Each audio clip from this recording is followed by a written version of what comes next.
everyone! Today we're going to discuss a question related to Paranormal Activity, the Ghost Dimension, and Paranormal Activity 3, and try to demystify some theories. Hi everyone, I'm Alex, and this is Paranormality, a channel entirely dedicated to paranormal activity and related topics. And without further ado, let's get to the video. Our subscriber, Lucas Bassatix, 796, commented on one of our videos. Katie didn't do anything by chance. I agree with your theory, but let's not forget to expand on the video. From my point of view, Toby had lost his influence over Christy, even though he was the one who made the first deal. And Katie seemed more determined to obey him. But with Layla, the influence over her was different. He didn't have to brainwash her for her to accept her mission. Layla was more susceptible to evil than Christy and Katie, and it's the ending that I'll discuss with you. I think the exact opposite. Katie and Christy were more susceptible than Layla, and Layla did suffer from a gradual brainwashing.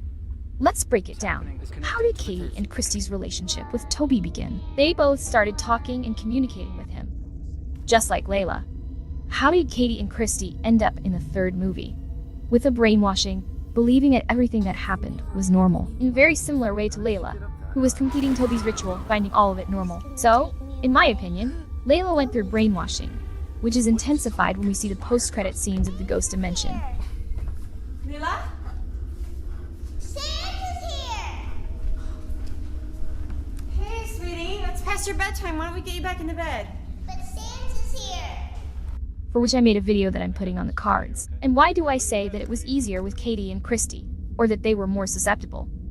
Look how the conversations between Toby and Christy just started out of nowhere. Now, with Layla, she had to remove all the religious objects from the house before she could have a chat with Toby. The fact that Christy didn't have to do this can be explained by two factors. First, the family's bloodline was already tied to the coven, and second, Lois was already there to do that service, until they went to Lois's house, which was much more desecrated, and when they returned to their parents' house, who were already dead, they did the same as Layla, because now Toby needed more power to guarantee brainwashing for a longer period. This is exactly what we see in the post-credit scenes of the Ghost Dimension. See how it all fits together?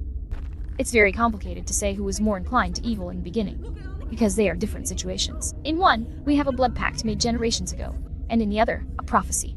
In one case, the influence is already so great that the child talks to the entity like a friend. In the other, she has to do something first for that part of the dialogue to begin. But one thing I know, the more likes you give the channel's videos, the less influenced by Toby you become. By the way, I've already said that anyone who subscribes to this channel becomes 100% protected from Toby. This is in the YouTube terms of service. So subscribe and give it a like. Dude like Lotsoyoutube, who saw that I had exactly 6 hicks and immediately fixed it. Continuing, many people might think, but doesn't the fact that Layla was so ready to obey an order, like burying the religious objects in the house, indicate a greater influence? For me, the greater influence is Christy's, who didn't need to do that. Not because she was more easily influenced on her own, but because of the prior pact and Lois, who may have done that task for them. These are external factors that made the situation worse, in the sense of speeding up the process. The process was the same. Toby started with a small influence on the house that grew until he brainwashed the children. It's the same pattern. But then, guys, what do you think? Comment if you have more theories like this, because I find this very fun, and I've noticed that you really love this type of video, so you can rest assured that I'll be using this content format a lot. By the way, stepping away from this a bit, I'm making a Backrooms series called Backrooms Meetings, which is a little different from what we usually see, and if you like this kind of found footage, I strongly recommend you watch it. The 3rd episode is coming soon, by the way. Also, I have a fan-made I created called Paranormal Activity 4.1, The Prison, which is an alternative version of the 4th film where we'll have continuations. I made this fan-made with a lot of care, so check it out, and then tell me what you thought. Both series are appearing on the screen, and that's all for today, folks. See ya! Leila, honey, stop! Leila!